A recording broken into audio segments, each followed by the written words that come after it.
Chapter 3, Healing for Hell.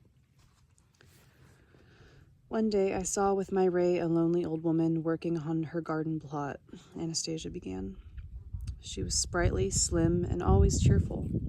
She caught my interest right away. She had a very small plot and a lot of different things growing in it, and they grew very well because she tended them with love.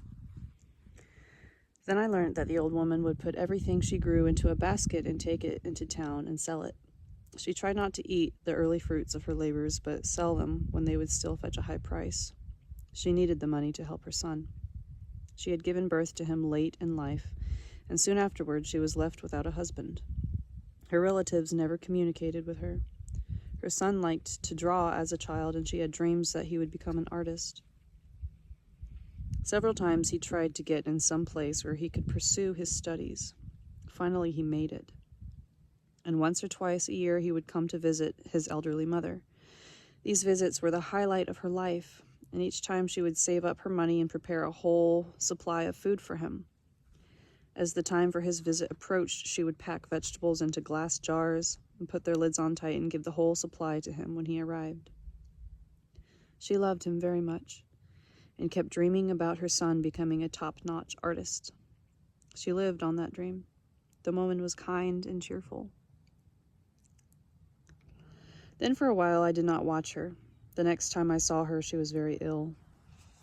She had a hard time bending over to work on her plantings. Each time she bent over, a sharp pain ran right through her body. But she proved to be very resourceful. She made her beds long and narrow. Each time she went out to her plot, she would take with her the seat from an old stool, minus the legs, and use it to sit on while she did her weeding. And that way she was able to move around the whole plot without having to bend over. She dragged the basket along on a string, and she was looking forward to a good harvest.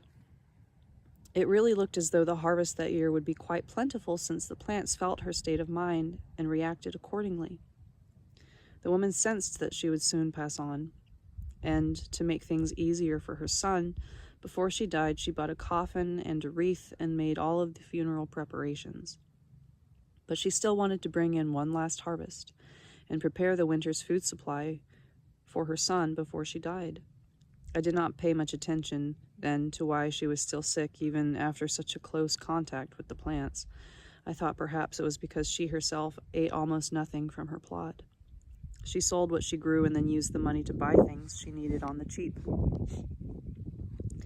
I decided to help her, and one night when she lay down to sleep, I began warming her with my ray, removing the pains from her body.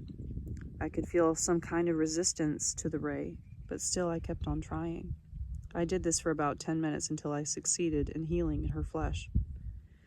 Then, when grandfather came, I told him about the old woman, and I asked him why the ray had met some resistance. He thought about it, and then he told me I had done the wrong thing. It made me very distraught. I began asking grandfather to explain why. At first, he did not say a word. Then he said, "You healed the body." I was amazed. "What harm could you have possibly brought to the woman's soul?" I asked.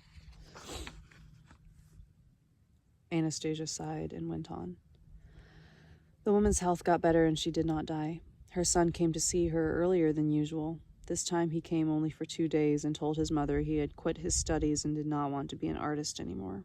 He was now involved in some other work that brought in more money. He had gotten married. Now he would have a lot of money, and he no longer wanted her to prepare those insipid food jars for him, since transporting them would now cost more. "You can eat better yourself now, Mother," he said. He left without taking anything. That whole morning the woman sat on her porch, looked at her plot, and her eyes were filled with such emptiness and depression. They looked as though she did not want to live.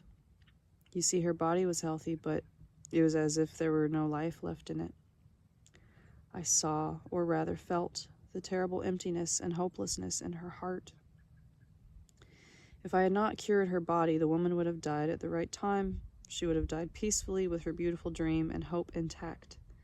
Now here she was, still alive, but in great despair. And this was many times more frightening than physical death. 2 weeks later, she passed on.